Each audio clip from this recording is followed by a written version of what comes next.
What is up, nerds? It is Reptile DIY here again, and today I'm going to be showing y'all how to make your very own bondage belt, with tips and tricks along the way. More importantly, I'm going to be showing you a basic introduction to leather working. So let's get this shit started.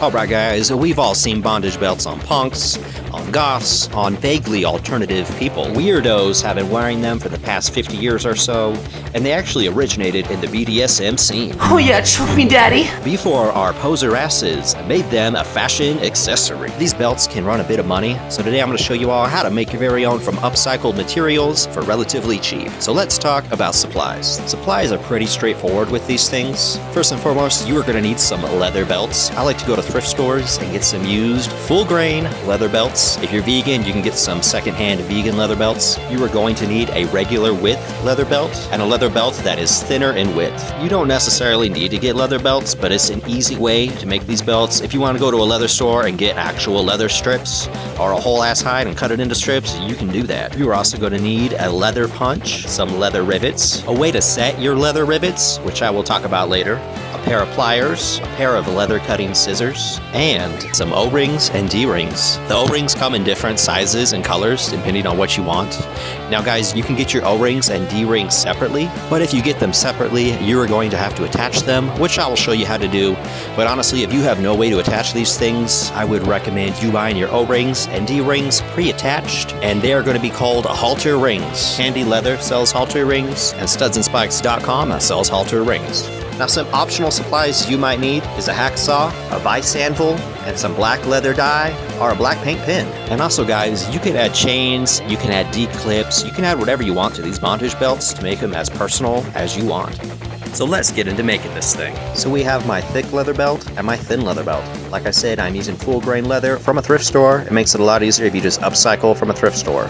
You don't have to do it, but that's what I'm doing. So here's my O-rings and D-rings. I bought them separately. I'm going to show you how to attach them. Like I said, if you don't want to attach them, then buy them already attached as halter rings. I'm also going to be using this D-clip and attaching that to a D-ring as well. So here's how you attach them. You're going to use your anvil vise. You're going to take your D-ring, put it in your anvil vise, take a hacksaw, cut it down the middle of the weld, just like that. You're going to take your pair of pliers, open up that D-ring, then you're going to put your O-ring right into it. You can also attach your chains this way, or your D-clips. This is the method to attach anything to a D-ring. Then you are going to use your anvil vise to close your D-clip with your O-ring inside of it.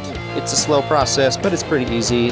Here's one of them. I'm going to do the rest of them. So here I got all my O-rings and D-rings attached, as well as my D-clip. Like I said, if you don't have a way to attach these with the hacksaw and the vice anvil, then just buy these already attached. Like I said, they are called halter rings when they are attached. It will save you a lot of time and effort. So now that my rings are ready to go, let's talk about our leather belts. Like I said, I use full grain leather belts. If you use composite leather belts, they tend to fall apart, so always use full grain unless you want to use like vegan leather. As you can see, I'm trimming up that short leather belt, and you can save buckles from this short leather belt or any hardware and just use it for future projects. These little buckles are nice to have on hand, so don't throw them away. Next up, I'm going to use a paint pen or a pencil and just mark out the dimensions of the belt. You're not going to want to do this for the full length of the belt, but a little bit before the holes of the end of the belt are at, if that makes any sense. You're going to mark out both sides. You're going to fold that belt in half, and that's going to find you the dead center of where your thin leather belt is going to sit. See, I got one end right there. There's my middle. And there's the other side. And you can see I'm kind of marking it out, kind of eyeballing where I'm going to put my O-rings. You could even take that one half of the belt and fold that in half, and then find like the quarter length of the belt, if that makes any sense. It's a lot easier than doing a bunch of math and measuring. Just fold it in half, then fold it in quarters, and just find out the dimensions of the belt that way. As you can see, I went back with my paint pen and I have everything marked out. Just as a better visualization for you guys, you don't necessarily have to do this, but it makes a lot more sense when you do it, and I'm just doing it to show you guys. The circles are going to be where the rivets go, and the straight line is where the D-ring is going to sit. Next up, we're going to be using our leather punch, and I have this spur punch. It's really easy, and all you do is find the right size. It's going to be about this size right there. Also, at this point, you can prep your small leather belt. You can take your leather cutting scissors and just cut along the edge to make it nice and curved. If you want to, you can keep it square if you want. They actually make presses for this.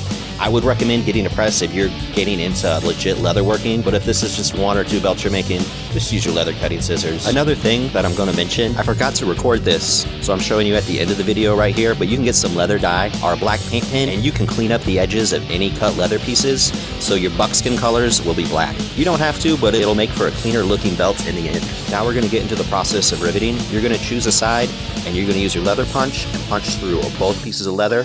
I'm going to be using those guidelines that I drew, and right there you see what the rivets look like.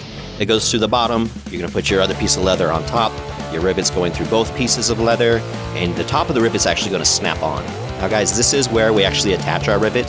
There's numerous ways to do this. You can use a pair of pliers, you can use a hammer, you can use an anvil vise. All of these methods work great if you're a beginner leather worker, but if you're serious about leatherworking, I would highly recommend that you purchase a rivet press. But as you can see, I'm just using a hammer right there. You can also use pliers, like I said, it doesn't matter. If this is just a belt you're making for you or one of your friends, just go ahead and use a hammer, pliers, whatever you got. But like I said, if you want a professional looking belt, definitely invest in a rivet press. Another thing I'm going to bring up, at the end of the belt, I like to double up the rivets. It helps your belt stay intact longer. So you see I got the 2 rivets on each end of the belt. Now you're seeing me run that D-ring through that thin leather belt.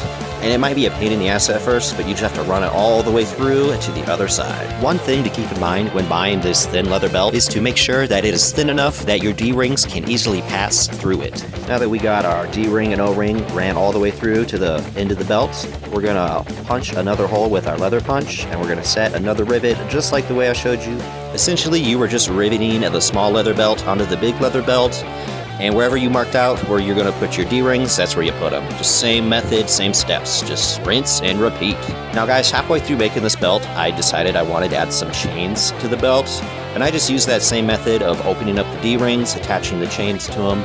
You know, like I said, these belts are completely personalized. You can put chains if you want, handcuffs, I don't know, whatever the hell you want. Put it on the belt. I just thought this would give it a cooler look. But yeah, just repeat that process of riveting those rivets onto the belt. Just adding your D-rings, chains, whatever you want. So here's our finished belt.